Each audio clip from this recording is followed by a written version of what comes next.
RSS के पूरे देश में इस समय शिविर चल रहे हैं और ये हर साल होता है कि गर्मियों में जब बच्चों की स्कूल की छुट्टियां होती हैं उस समय शिविर लगाए जाते हैं। प्रथम वर्ष, द्वितीय वर्ष, तृतीय वर्ष और इन्हीं कड़ी में जो पश्चिम बंगाल का शिविर है वहां संघ के प्रमुख यानी सरसंचालक जी भागवत जी वहां उपस्थित हैं और वहां वो शिविर में शामिल होने के लिए 17 से 20 मई उनका 3 दिन का वो प्रवास है। वहां पर वो गए हुए हैं कि शियारी गांव के अंदर वो 3 दिन के लिए रहेंगे।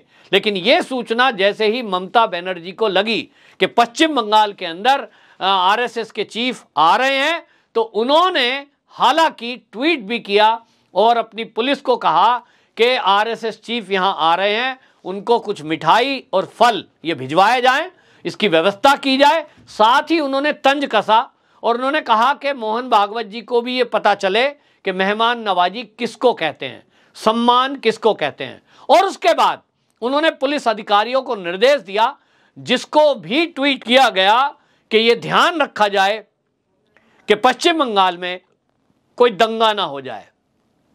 और इसको उन्होंने मोहन भागवत जी से जोड़ा। उन्होंने बाकायदा ये बोला है मीडिया में कि ये ध्यान रखा जाए कि मोहन भागवत जी आप यहाँ आए हैं, आइए, लेकिन यहाँ शांति व्यवस्था कायम रखें। और अगर आप ट्वीट देखेंगे तो उस ट्वीट को लोगों ने जो ट्वीट किया और कमेंट लिख रहे हैं, पश्चिम बंगाल के अंदर बहुत सारे लोग ये भाषा बोल रहे हैं मोहन भागवत जी के लिए। वो कह रहे हैं जी आपकी यहाँ जरूरत नहीं है, आप यहाँ क्यों आए हो, आप यहाँ दंगा कराने आए हो। तो ममता बनर्जी ने एक तरह से मोहन भागवत जी को दंगाई कह दिया है। डायरेक्ट नहीं कहा, इनडायरेक्ट कह दिया।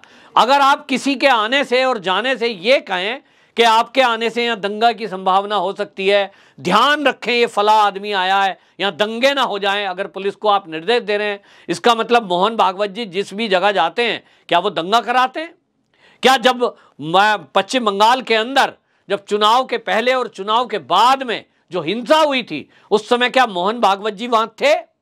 यही बात दिलीप घोष जी ने कहा है, जो बीजेपी के वहां के लीडर हैं और जो अध्यक्ष हैं। उन्होंने कहा कि आप दीदी ये बताइए कि आज आप कह रही हैं कि मोहन भागवत जी पे ध्यान रखा जाए कि पश्चिम बंगाल के अंदर दंगा ना हो। तो मेरा सवाल है कि चुनाव के बाद जिन लोगों के घर जलाए गए, महिलाओं के साथ रेप हुए, जो घर छोड़ने कर मजबूर हुए और जो हिंसा हुई, उस समय क्या वो मोहन भागवत जी ने कराई थी? नहीं, वो टीएमसी के लोग कर रहे थे, टीएमसी के लोगों ने कराई थी। तो इसका मतलब ये हुआ कि दंगों का और ये जो रेप है इसका लेना देना किसी आरएसएस से नहीं है, टीएमसी से है। और आप इस बात को ट्वीट कर रही है, इसको ट्विस्ट कर रही हैं, तो इसका मतलब यह है कि आप मोहन भागवत जी का डायरेक्ट इनडायरेक्ट में अपमान कर रही हैं। यह अपमान ममता बनर्जी क्यों कर रही है, इस क्रोनोलॉजी को भी समझने की आवश्यकता है। इस देश में एक ट्रेंड है, आप कांग्रेस को देखेंगे तो वो क्या बात करेंगे। अभी राहुल गांधी जी चिंतन शिविर में बोल रहे थे जो राजस्थान में हुआ है, वहां उन्होंने क्या बोला, अपने लिए बोल रहे थे, मेरा सबसे बड़ा जो दुश्मन है, सबसे बड़ी लड़ाई है वो आरएसएस और बीजेपी से है। किसी भी कांग्रेसी की बात सुनिए, कहीं भाषण दे रहे होंगे आरएसएस बीजेपी को टारगेट करेंगे। ओवैसी का भाषण सुनिए, जो कट्टरपंथी सोच रखता है, कट्टरवादी सोच, कट्टरपंथी संगठन, वो भाषणबाजी उनका क्या है। इस देश में जो मुसलमानों का दुश्मन है वो बीजेपी आरएसएस है।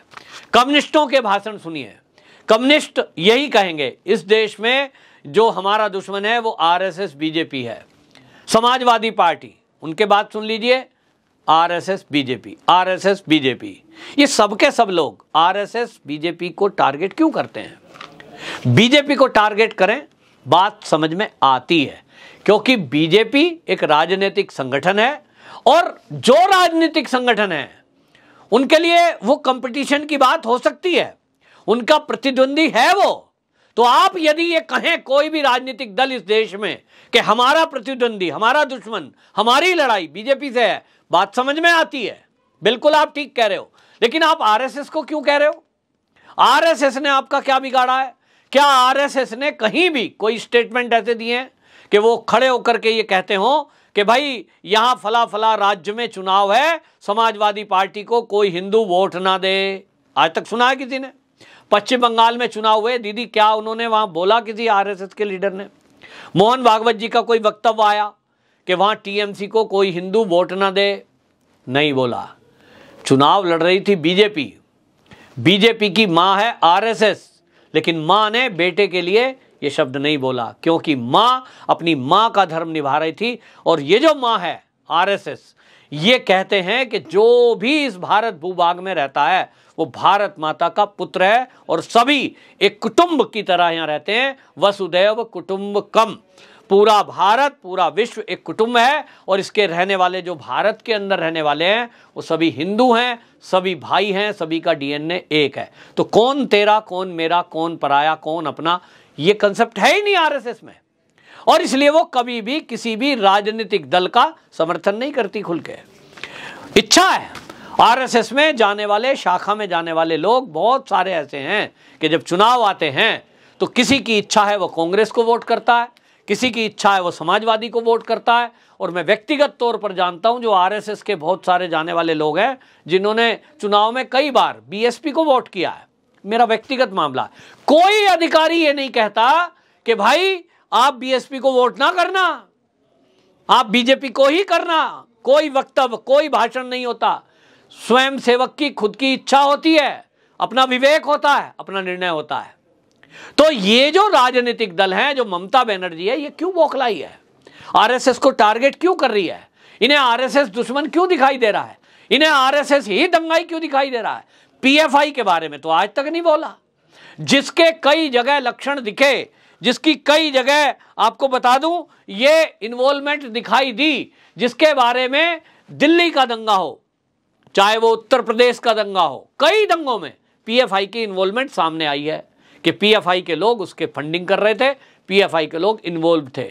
इनमें से जितने नेता हैं, चाहे वो कम्युनिस्ट हो, चाहे वो कांग्रेसी हो, चाहे वो ममता बनर्जी हो, चाहे वो आपका समाजवादी पार्टी के अखिलेश हो, चाहे वो बहन मायावती हो, किसी का स्टेटमेंट नहीं आता कि इस देश में माहौल खराब करने में, सीएए के विरोध में पीएफआई का ये हाथ हमें आया है, एजेंसियों ने बताया है। एजेंसी बताती हैं तो ये कहे कोई कि पीएफआई को बैन करो ना, इनको तो दुश्मन दिखाई देता है आरएसएस।